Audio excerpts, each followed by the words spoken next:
Alors, le mois d'août est le mois de la guérison miracle.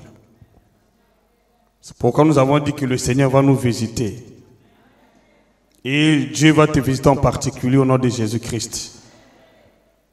Durant tout ce mois, nous allons parler de la guérison miracle avec Jésus-Christ, le grand médecin.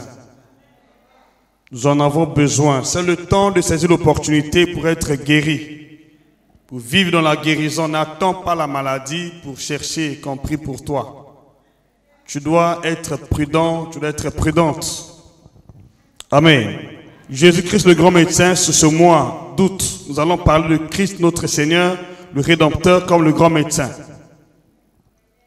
Mais pour la journée d'aujourd'hui, nous avons un thème important à développer. Ce qui fait que beaucoup de chrétiens n'arrivent pas à décrocher leur miracle. Beaucoup de chrétiens prient, mais n'arrivent pas à aller au-delà des temps des circonstances.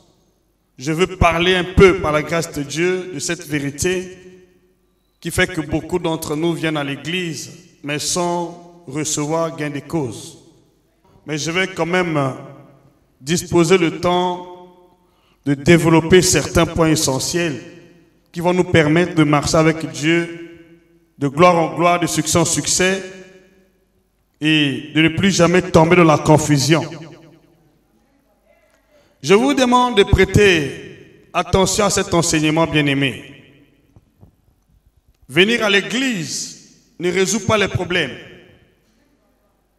Si venir à l'église résolvait les problèmes, tout le monde qui venait à l'église allait avoir un bon témoignage.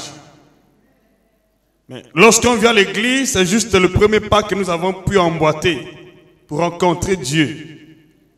Mais pour que notre présence à l'église puisse produire le fruit, pour que notre présence à l'église puisse être bénéfique, pour que notre présence à l'église change les données sur le terrain, il y a certaines choses qu'il faut retenir, qu'il faut connaître.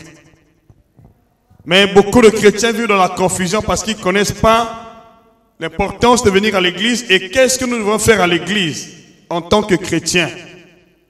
Qu'est-ce qu'il faut faire? Lorsqu'on vient à l'église, qu'est-ce qu'il faut faire? Tu viens à l'église pour qui? J'espère que tu viens à l'église pour toi-même.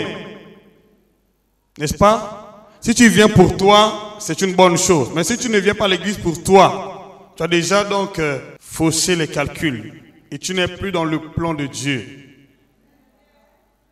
Comment faire pour que le plan de Dieu devienne une réalité dans ma vie?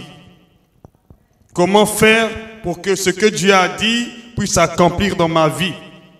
Ça ne dépend pas d'abord de la prière du prophète ou de l'homme de Dieu. Ça dépend bien de ton engagement vers le Seigneur. Est-ce qu'on peut dire Amen? C'est pourquoi je veux parler de cette vérité.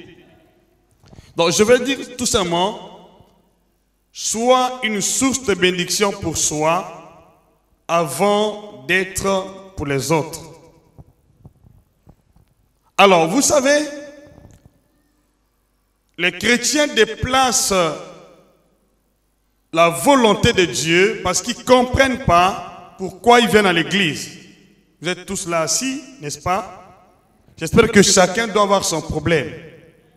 Mais lorsque nous venons à l'église, au lieu de se focaliser sur notre problème, on déplace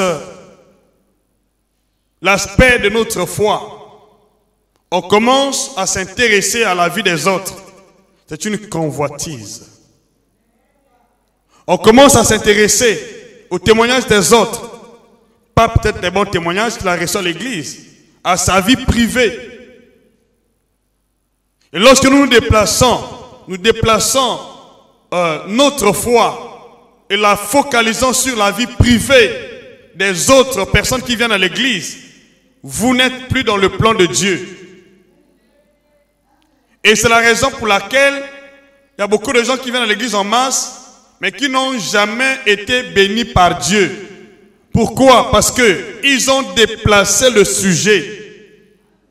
Ils n'ont pas compris le plan de Dieu pour leur vie. Quand tu viens à l'église, tu ne dois pas focaliser ton attention sur la vie d'une personne donnée. Tu dois focaliser ton attention sur la parole prêchée, sur Dieu seul. Lorsque vous déplacez la compréhension des choses, vous déplacez le plan de Dieu pour votre vie, vous commencez à vous intéresser à une personne donnée, quels que soient vos efforts dans la prière, vous ne verrez pas la main de Dieu.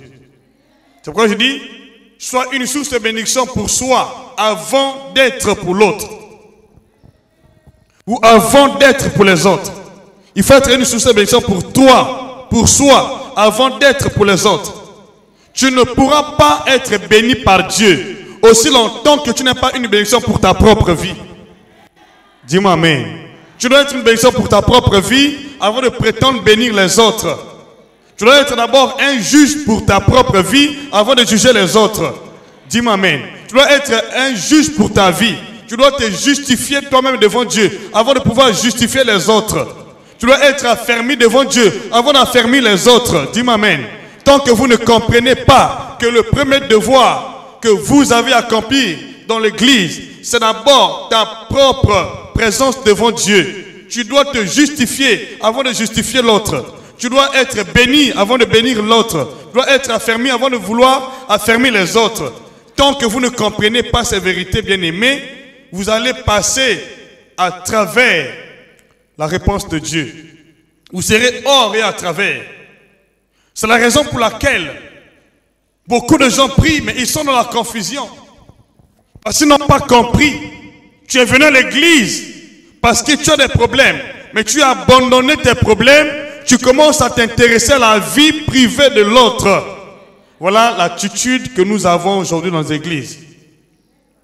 Et tu fais de la vie de l'autre ton objet de critique, des jugements, des raisonnements. Et pourtant, c'est Dieu qui vous appelait tous. Il n'a pas appelé une personne donnée, mais il vous appelait tous parce qu'il a un plan pour chacun de vous. Mais lorsque nous abandonnons le plan de Dieu pour s'intéresser à la vie de l'autre, vous vivez dans la confusion. Dieu va vous confondre. Dis Amen. Je vais lire un verset ici dans le livre de Matthieu chapitre 7. Matthieu chapitre 7. Tu ne seras plus jamais dans la confusion si tu comprends cette vérité-là. Pour que tu vives de gloire en gloire, de succès en succès. Ça ne dépend pas de la prière de l'homme de Dieu. Ça dépend de la manière dont tu vois les choses. Ça dépend de la manière dont tu juges les choses. Ça dépend de la manière dont tu vois les choses, la manière dont tu juges les choses. Dis-moi amen. Si tu juges mal les choses, ou tu juges les gens, tu seras jugé de la même manière que tu juges les autres. Et Dieu ne peut pas te bénir, il ne peut pas changer ton histoire. Dis-moi amen. Donc c'est pourquoi vous voyez beaucoup de gens viennent à l'église, mais la situation ne change pas. C'est la confusion qui bat le plein. Pourquoi? Parce que il y a des jugements qui se sont établis dans le cœur. Dieu vous a appelés tous. Il connaît pourquoi il vous a appelés.